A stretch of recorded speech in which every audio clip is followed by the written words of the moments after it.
Para mas maganda yan po mo. Start. 2 degrees. I-radyo mo na lang sa akin pag ano.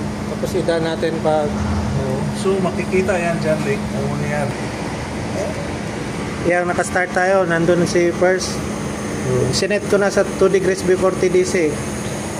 Tapos etong A kailangan sa TDC 1 0 dun pa lang siya mag ilaw tong So sa saan natin degrees. makita, Rick? Yan, dapat i-comply lang natin to, sir. Yung A, ito yung taco A, ito yung taco B. Sige. Para Tapos sa 0 degrees to 44, dapat ito ang mga So kwan. nandito, saan mo ito nakuha, Rick? Sa kwan to, sa manual, sir. Sa manual? Ito laging binabasihan pag nagka-calibrate. Kung ito ba. Kasi minsan, pag halimbawa, na-adjust up. Pero ngayon, sir, pasok yan sa atin kasi wala tayong nag-adjust eh. Unless lang kung magkabit tayo ng bagong angle encoder, yun na, kailangan itapat natin sa TDC 1.0 yung angle para makuha talaga natin yung adjustment ng angle encoder. Ngayon, okay naman, tumatakbo naman tayo, wala mang error. Ibig sabihin, pasado dapat yan.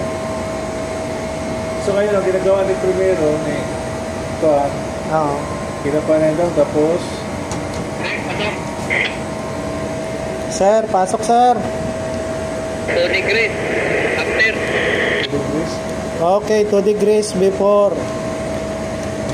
Okay, done tayo, sir. Done. Yan. Okay na tayo dito sa number 1. Kaya sa iyo na lang, ay ikuha natin doon. Oh, Ikaw na lang gumawa ng start. Yan. Ibig sabihin, true, false, false.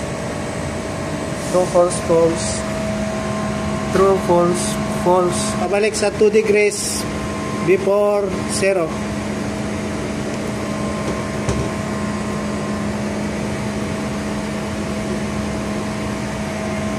Hindi pala dapat FF. FF ang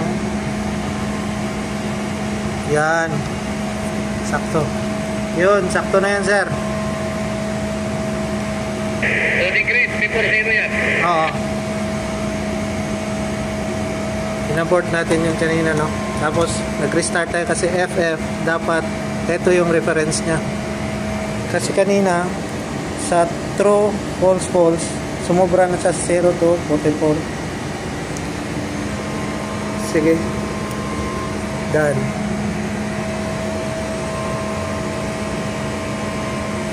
Reboot. Press reboot when. Reboot. Okay, nag-reboot mo na ang system, sir. Sa number 2 na tayo. Pag-unit like, maingay kasi dito eh. Saglit lang, sir, ha? Saglit lang. Easy.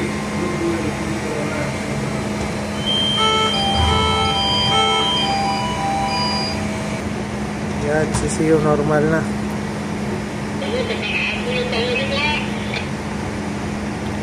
2 degrees after, sir. Kasi ito, 0-0 pa to eh. Yan.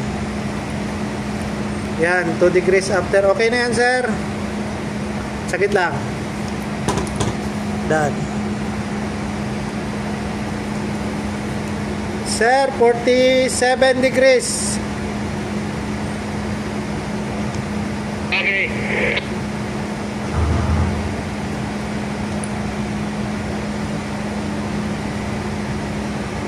Dapat sa 47, ito. Pasok sa true to false, false.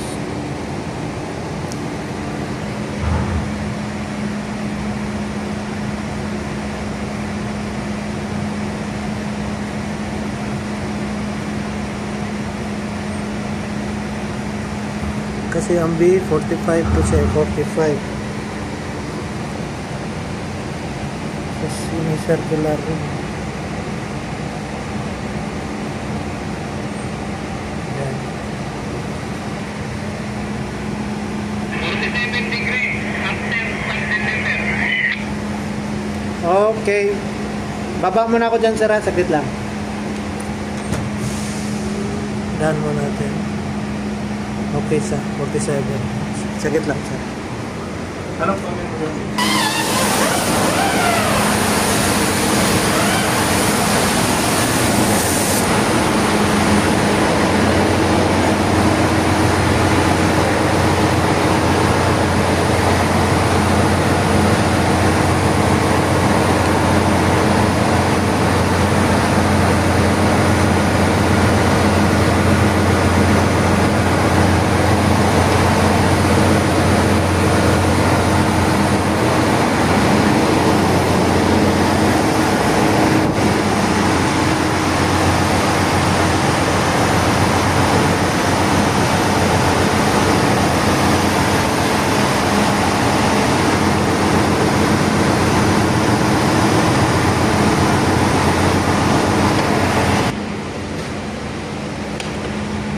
Yan.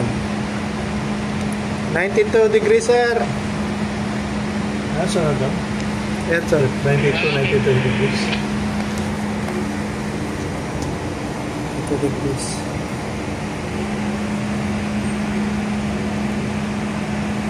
Yun na sa panahon yung galing sila dry dock ata. True false. Okay siya. Done. Okay, next sir, 137 degrees.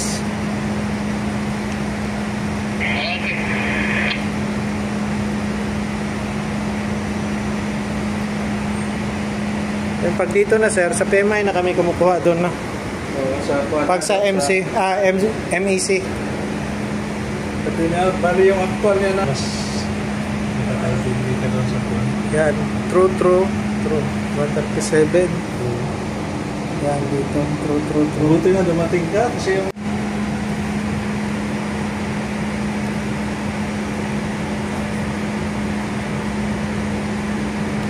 Okay sir.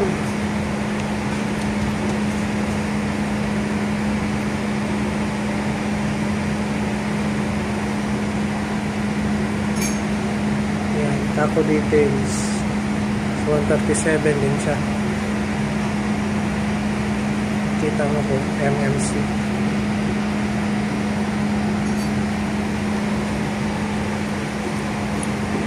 Okay na sir. Okay na tayo. Ang engine natin ay MEB. Okay, MAN, B, and W.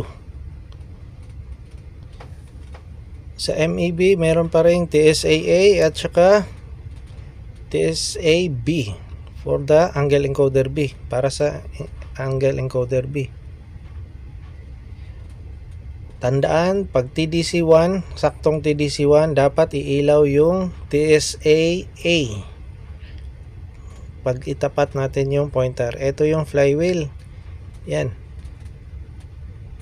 Linisan natin, tapos itapat natin.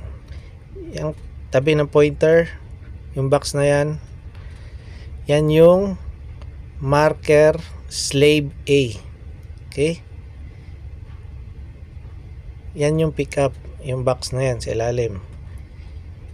Tapos siya ang mag-sense dun sa outer ng semicircular ring.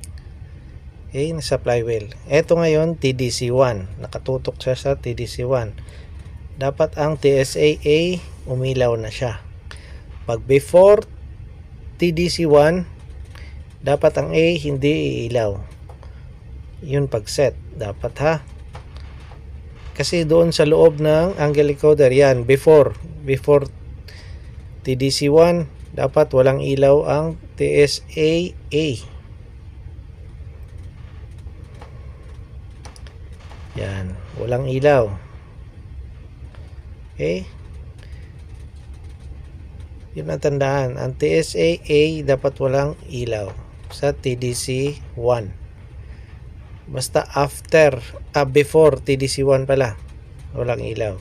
Okay? Ibig sabihin sakto yung angle encoder natin.